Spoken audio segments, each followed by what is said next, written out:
You know, I understand the concerns of the community. I want to remind everybody, we're 72% federal lands. So if you don't think there's some strings that are attached to that we are not going to be able to get around, I don't know what to tell you. Douglas County is roughly 20%, which means they actually get to control their economy in a bigger way than we ever will. So I want to remind people of that. I want to also remind people that we are an arm of the state. We're not a home rule county. We are an arm of the state. And so a lot of these obligations are passed on to us regardless of whether or not we want them. I think staff has pointed out and our county attorney has pointed out that regardless of whether or not we accept this money, these requirements are on us and that we are dealing with them the best we can.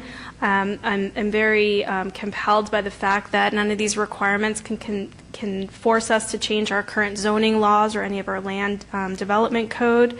And so I feel like we still have as much control as we possibly can have over our county. And so you know, I believe in the business incubator. I believe in the good work that they do, and we've been very supportive of their organization, as our community has as well, and are very appreciative of the jobs that they're creating. And so anything we can do to help further that, I think we need to continue to monitor these strings, as been pointed out by staff.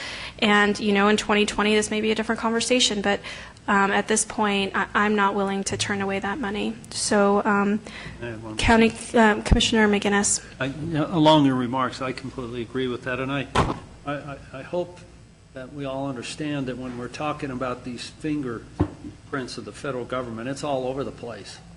And before you adopt a policy that you're not going to take any federal money, or we're not going to take, you know, we're going to be a standalone, you need to consider that our schools are very dependent on it, our hospitals are very dependent on it, our roads are very dependent on it, our airport is hugely dependent on those kind of dollars, the drainage, the county health department. That list goes on. I think our responsibility is that to look custom as we have done in these cases. Take that, go to the county and say, okay, what are we getting into? What are the costs versus the benefits in this situation?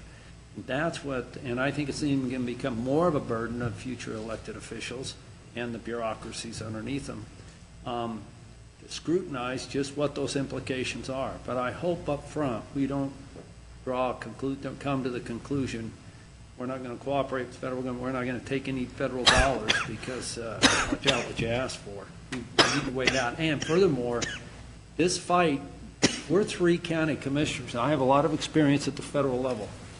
If you think 3 county commissioners make much of a difference at the federal level, maybe if you had 5,000 sets of county commissioners across the country, they'd listen to you at the federal level.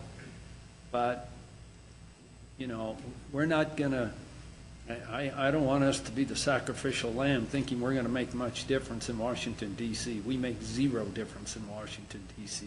This is a federal fight, and I wish who was in our crowd today were our senators and our congressmen, so they understand how deeply concerned we are about these things and how it impacts us. And it's their responsibility to speak for us at the level where it does make a difference, and they do make a difference. So thank you, Madam Chair.